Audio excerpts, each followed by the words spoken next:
Acompanhe agora mais um tema doutrinário do Evangelho de Jesus. Irmãos, paz, luz, que essa noite seja uma noite de reflexão das nossas atividades no dia a dia e também uma noite de muito labor no trabalho do bem, quando o nosso corpo estiver em repouso. Porque o espírito, ele não precisa do descanso físico, o que precisa é o corpo. E nós, enquanto o nosso corpo descansa, é uma bela oportunidade para estudarmos, para praticarmos a caridade, para participar de socorro aos mais necessitados. Essa é uma das belezas de conhecer a doutrina espírita. É entender que a vida para nós é contínuo, é um constante.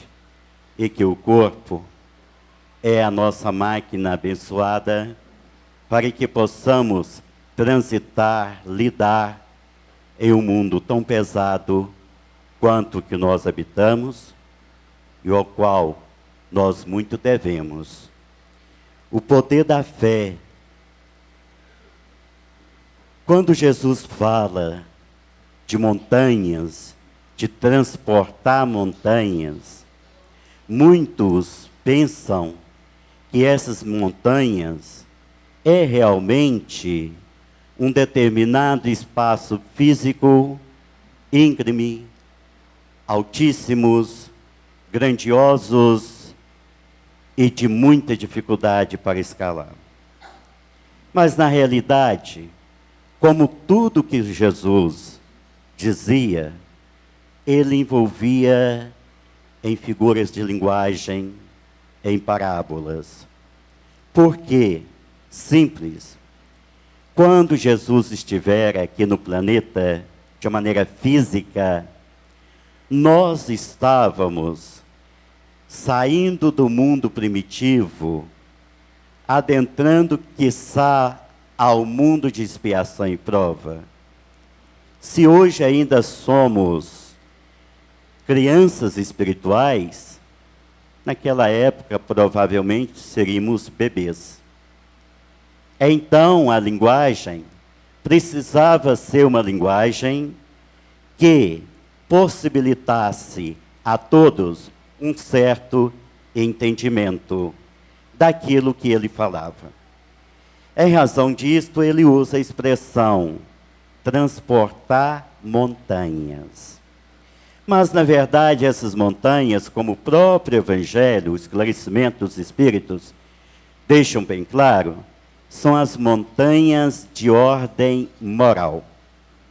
São as dificuldades que nós enfrentamos no nosso íntimo, no íntimo do próximo, para fazer a nossa transformação moral e fazer a transformação moral do ambiente onde nós vivemos. A Terra está evoluindo e essa evolução acontece de acordo também com a evolução dos encarnados. No Livro dos Espíritos fica claro que quando nós conseguimos ter um pensamento puro, equilibrado, cristianizado, a aura espiritual da Terra também receberá espírito nessa condição. Espíritos equilibrados, espíritos bondosos, espíritos mansos, espíritos fraternos. Por quê? Porque a nossa mentalização, a nossa vibração, que chama não só para junto de nós, mas também para a aura espiritual da Terra, espíritos de acordo com a nossa vibração, com as nossas paixões, com os nossos sentimentos.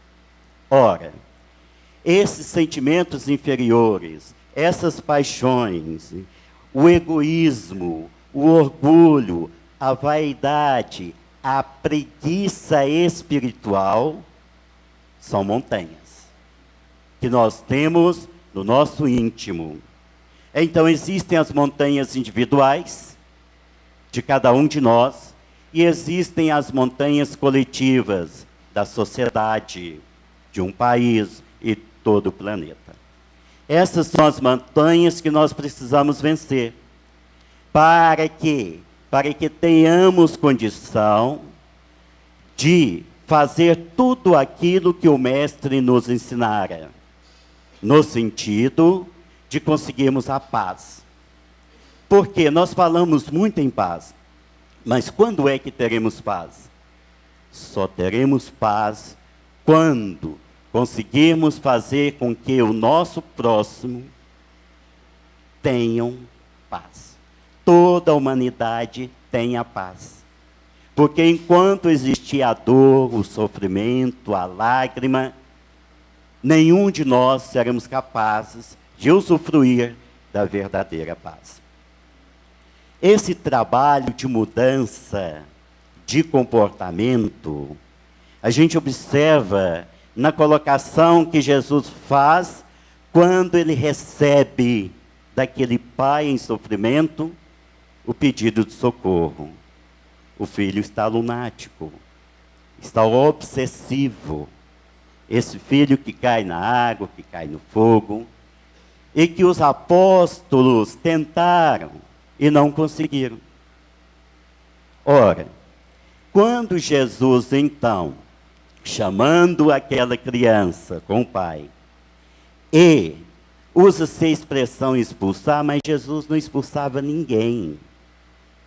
Por quê? Porque um ser de amor não expulsa. O que Jesus fazia com a sua condição moral era dar oportunidade daqueles espíritos serem encaminhados para locais seguros de tratamento. Na realidade, não era uma expulsão como nós entendemos. Era o afastar e o encaminhar para locais de tratamento.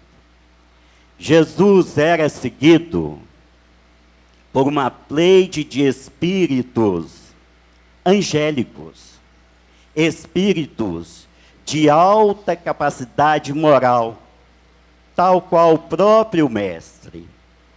Então era uma caravana que o acompanhava. E esses espíritos, sob a ordem de Jesus, socorriam todos os outros espíritos sofredores. E como ele fazia isto? Primeiro, com a força moral dele. E quando ele consegue, ele ordena àquele espírito sofredor que se retirasse daquela criança, e tal foi feito. A criança fica no domínio da sua personalidade. Os apóstolos ficaram maravilhados. E quiseram então saber como Jesus conseguiria fazer aquilo, e eles não. É quando Jesus fala da fé. E fala, olha a expressão que ele usa, se tivesse a fé do tamanho de um grão de mostarda. Já tentaram ver um grão de mostarda? Olha a figura que Jesus buscou. Ele quis, olha, a mínima fé que você tiver, essa fé, se ela for sincera, se ela for verdadeira, pode-se conseguir muita coisa. Aí ele usa a expressão de transportar a montanha. Pois bem, primeiro precisamos entender, mensurar essa fé de um grão de mostarda. Essa fé pequenina, como ela se trabalha dentro de nós. A fé precisa ser trabalhada em dois aspectos. Primeiro, a fé em Deus. Segundo, a fé em nós mesmos. Por que a importância da fé em nós mesmos? Porque essa fé em nós mesmos é simplesmente a tradução da nossa fé em Deus. Acreditar que Deus é capaz de realizar em nossas vidas maravilhas espirituais. Agora, não podemos confundir maravilhas espirituais com milagres. Primeiro, milagres não existem. Jesus, em momento algum, praticou milagres. Pode se chocar com essa posição. Mas por que ele não praticou milagre? Milagre é uma expressão de fazer aquilo que é impossível. E o que é impossível para Deus? É Deus desfazer a sua própria lei. Ele não desfaz. As leis divinas são inflexíveis. E nós, todos vivemos dentro dessa lei divina, com a peculiaridade de cada um.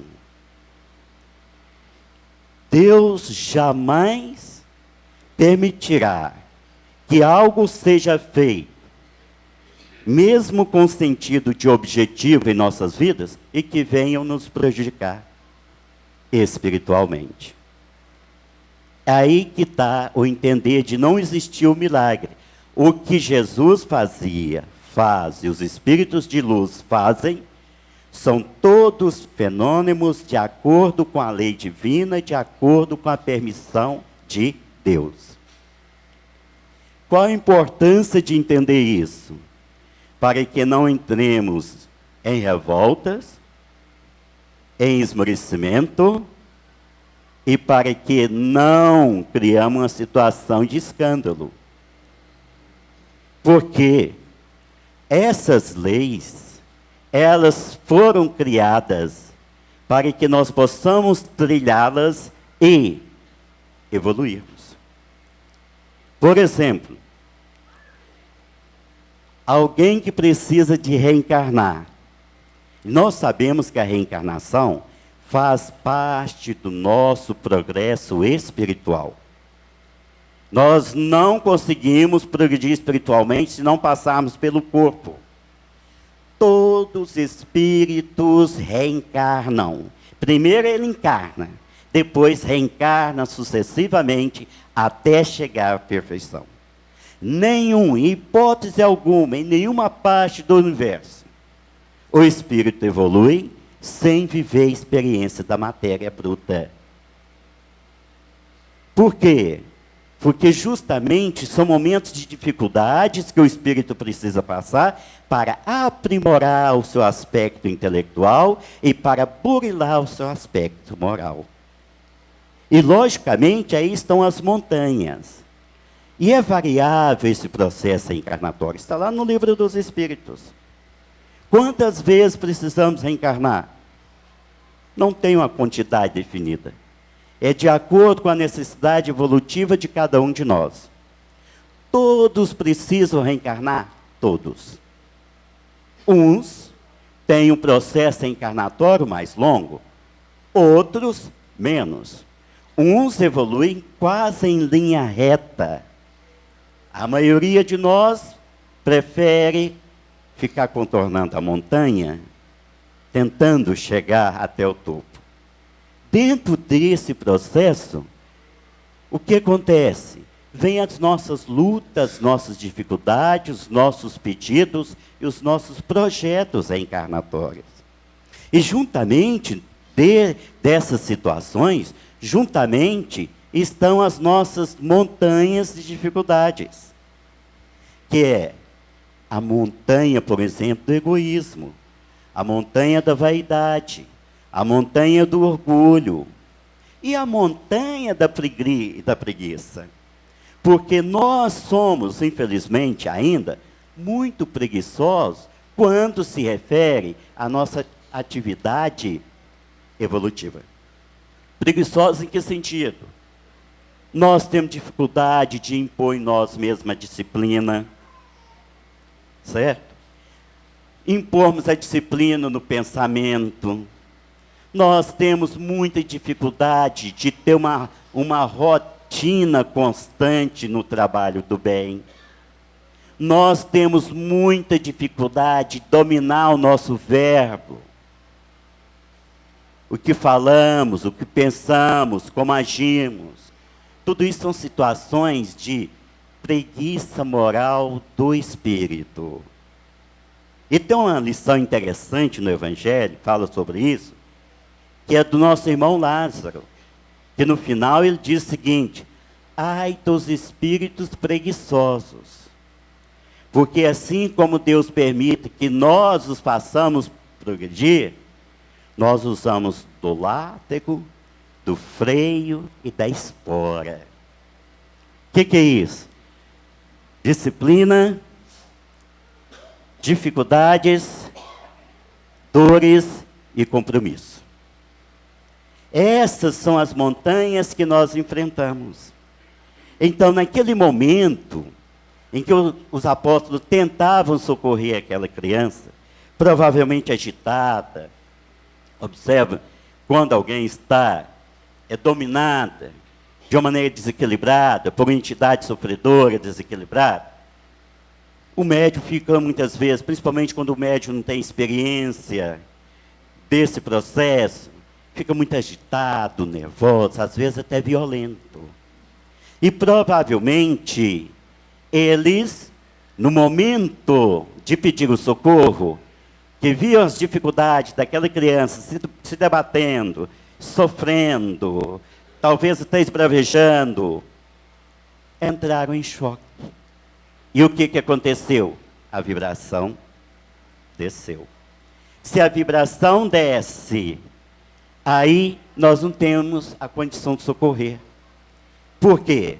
Primeiro cortamos a ligação com o alto, impossibilitando uma melhor condição dos espíritos superiores nos assistir.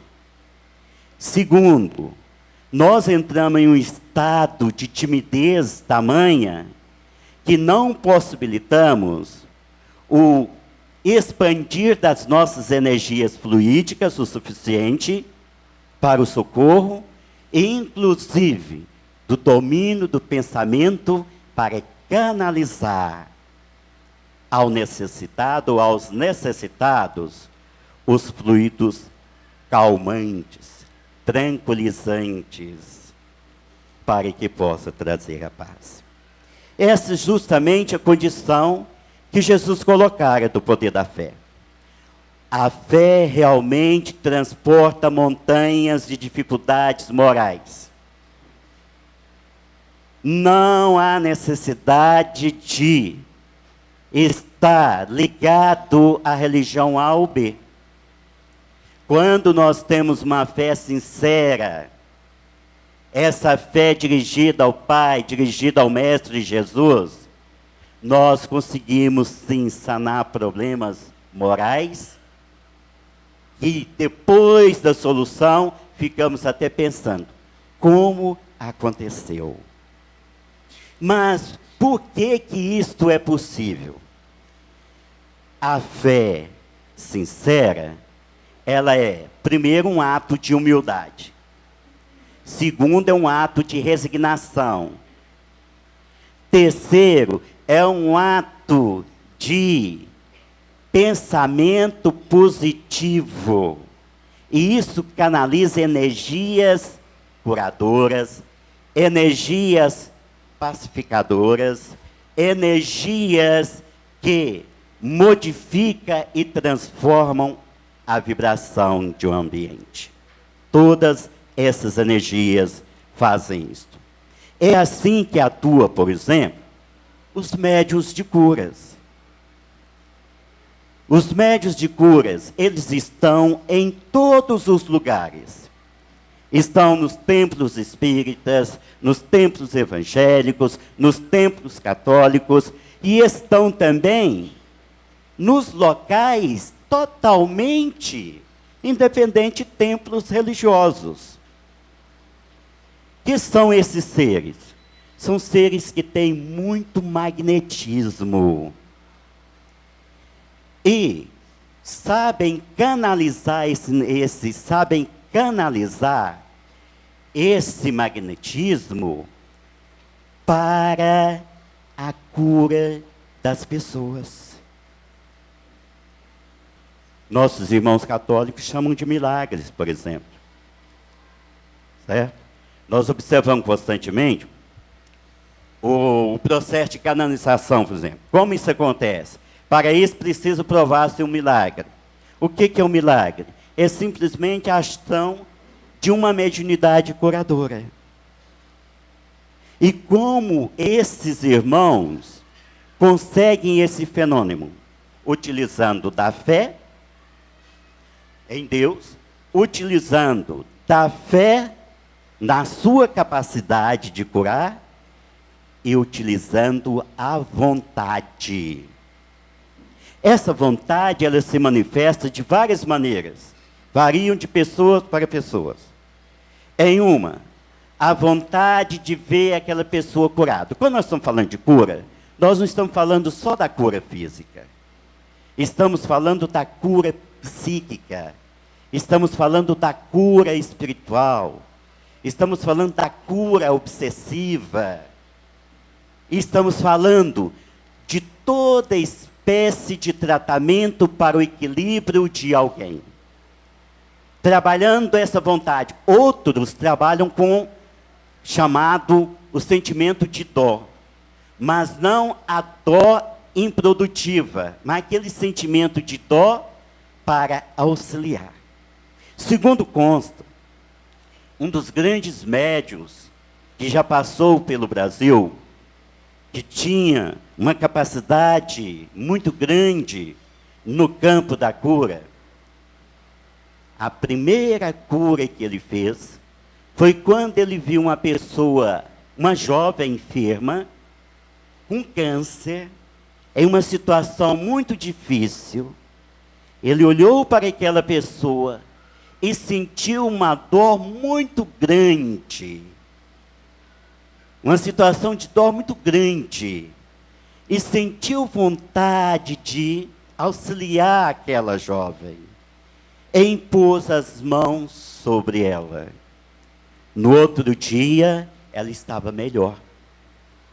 E, logo em seguida, estava totalmente curada. Essa foi a primeira cura que o Arigó fez. Por que isso aconteceu?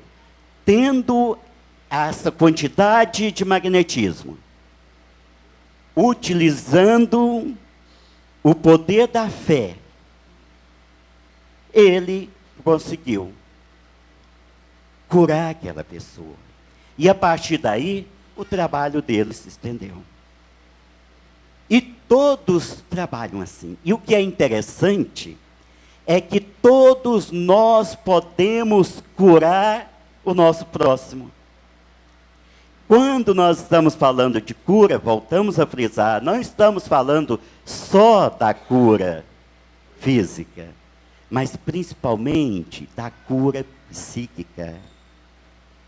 Quantos de nós deparamos com um amigo, com um companheiro de trabalho, com um colega, com alguém muito nervoso, agitado, angustiado. E nós, então, inadvertidamente, não lutamos para retirar as nossas montanhas e auxiliar aquele amigo. Como? Com a prece. Quantas vezes uma criança está chorando demais em um determinado local, a gente vê as pessoas ficarem nervosas, agitadas, reclamarem. Mas se uma daquelas pessoas com fé, de onde ela estiver, fizer uma prece sentida, mentalizar a luz envolvendo aquela criança, mentalizar aquela criança em paz, dentro de alguns minutos, aquela criança se acalma, para de chorar e logo, logo vai estar brincando. Por quê? Porque nós a envolvemos em fluidos curadores.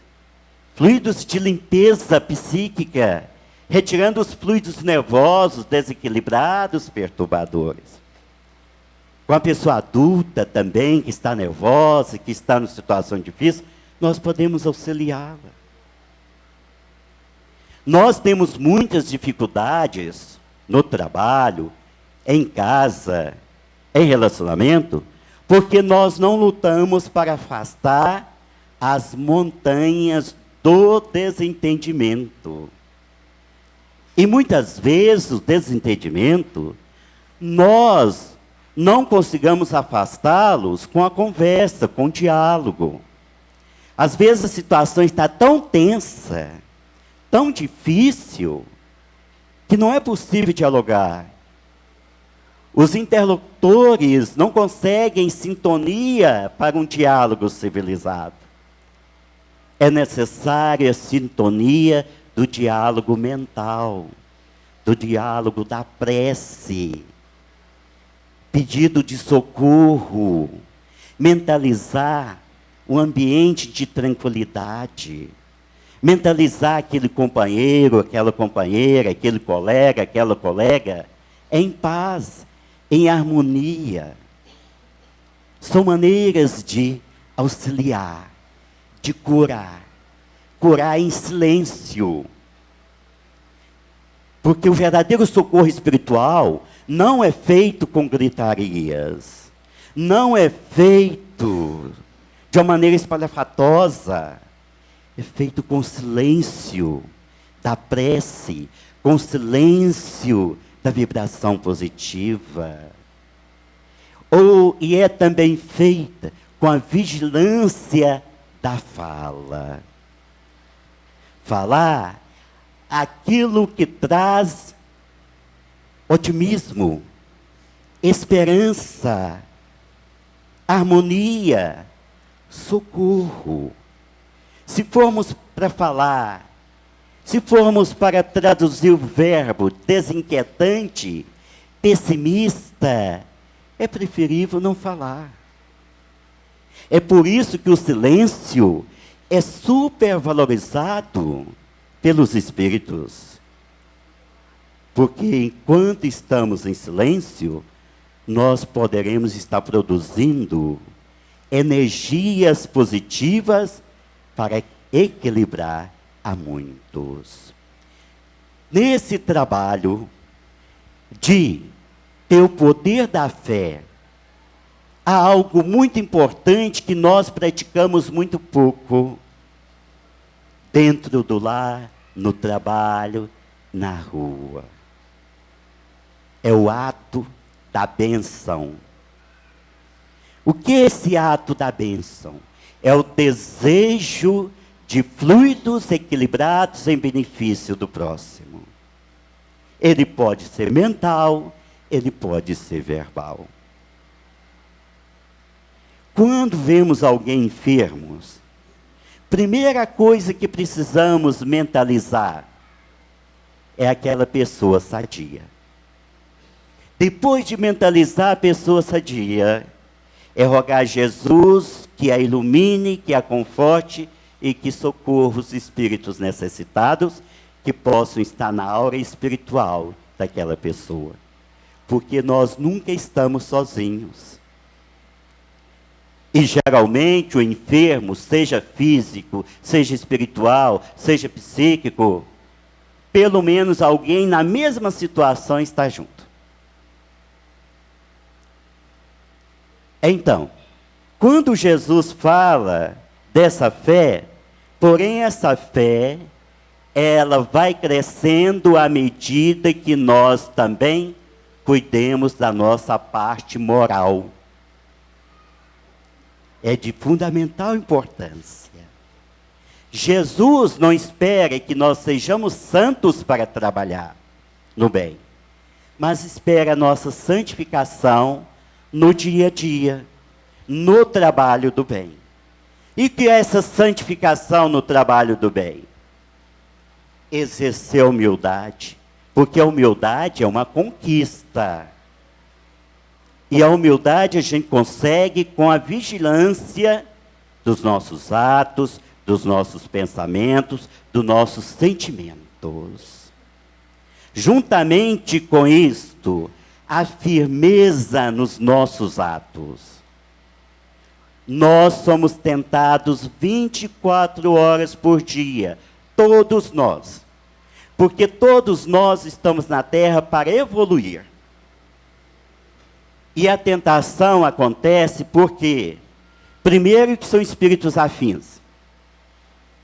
Segundo, porque são oportunidade para nós nos fortalecermos moralmente. Aí está o porquê da reencarnação. Porque no mundo espiritual, por mais difícil que as coisas sejam, elas não são tão difíceis quanto no corpo físico. Aqui nós temos que enfrentar a matéria bruta, nós temos que enfrentar os pensamentos do semelhante, muitas vezes desequilibrado, enfrentar as nossas próprias fraquezas morais. Para encerrar, nós vamos lembrar de alguns casos que a fé proporcionou a pessoa superar problemas.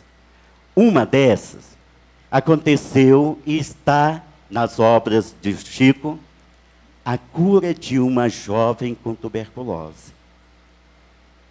Ela recebeu uma receita e foi então até o Chico pedir que ele conseguisse enviar aquela receita para ela. Ela não tinha condição financeira. O Chico, naquele momento, não tinha dinheiro. O que o Chico fez? Usou da sua fé sincera. Porque o que o Chico fez, só faz quem tem fé em Deus, fé em si e vontade de curar. Chico pegou aquela receita, ficou com ela nas mãos, pensando. Depois, o que veio no pensamento, ele disse, minha filha, todo dia, tinha lá a quantidade que era para tomar o remédio, todo dia você pica um pedacinho dessa receita, coloca em um copo d'água e toma com muita fé. Quando você terminar de tomar essa água com a sua receita fragmentada, você vai estar curada. Parece ter uma piada, né? Aquela jovem foi embora. Não apareceu mais. Um belo dia, chega uma jovem, corada, bonita, alegre, sorrindo, corre para o Chico e o abraça e diz para ele assim, Chico, não está me reconhecendo? Não, eu sou aquela jovem, Chico, que você pediu para que eu tomasse a receita na água todo dia. Eu estou curada. Eu estou curada. E estava curada. Funcionou a fé do Chico, a fé que o Chico tinha no seu poder magnetizador, porque naquele momento que ele estava com a receita nas mãos, sabe o que ele fez com o poder da sua fé e da sua vontade? Ele simplesmente magnetizou aquela receita com seus fluidos curadores. Então, à medida que a menina tomava aquele pedacinho, na verdade, ela estava ingerindo os fluidos curadores que o Chico havia colocado naquela receita.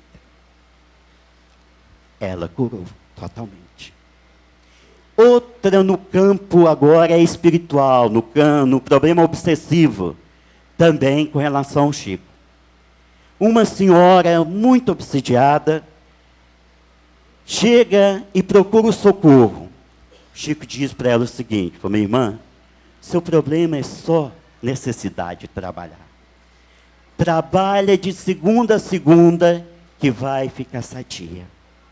Aí um belo dia, o que aconteceu?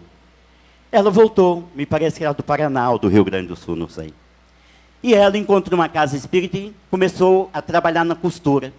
E entusiasmou tanto no trabalho de costura, ela trabalhava de segunda a segunda. Quando ela não estava trabalhando lá no centro, ela trabalhava em casa. aquela equipe de espíritos obsessores afastaram. Eles afastaram dela. Que o espírito obsessor, o espírito sofredor, não vamos nem dizer obsessor, sofredor, ele age assim quando nós firmamos no trabalho do bem. Primeiro, eles tentam nos afastar. Segundo, eles afastam por um tempo para nós abaixarmos a guarda e eles vêm. E assim eles fizeram. Passou 5 anos, eles voltaram. Ela estava trabalhando. Foram embora. Mais 5, voltaram. Encontrou com ela trabalhando. Foram embora. Na terceira vez que eles voltaram, que ela estava no trabalho, eles fizeram uma reunião e disseram, ó, essa aí nós perdemos, não tem jeito mais. Trabalho constante no bem, o poder da fé no trabalho do bem. A outra aconteceu recentemente em uma casa de oração que nós ficamos sabendo, de uma senhora com sério problema de enfermidade uterina. E caso cirúrgico, porém tinha receio, tinha dificuldade. Ela começou um tratamento e todo dia orava com tanta fé, com tanta esperança, pedia, fazia o tratamento com tanta emoção. Um belo dia, ela retornou ao médico, tirou uma tomografia e o útero estava limpo, não tinha mais nada de enfermidade. Trabalho da fé em nosso íntimo. Meus irmãos, a fé cura, mas ela cura quando nós nos abrimos para a cura moral e espiritual. Muita paz, muita luz.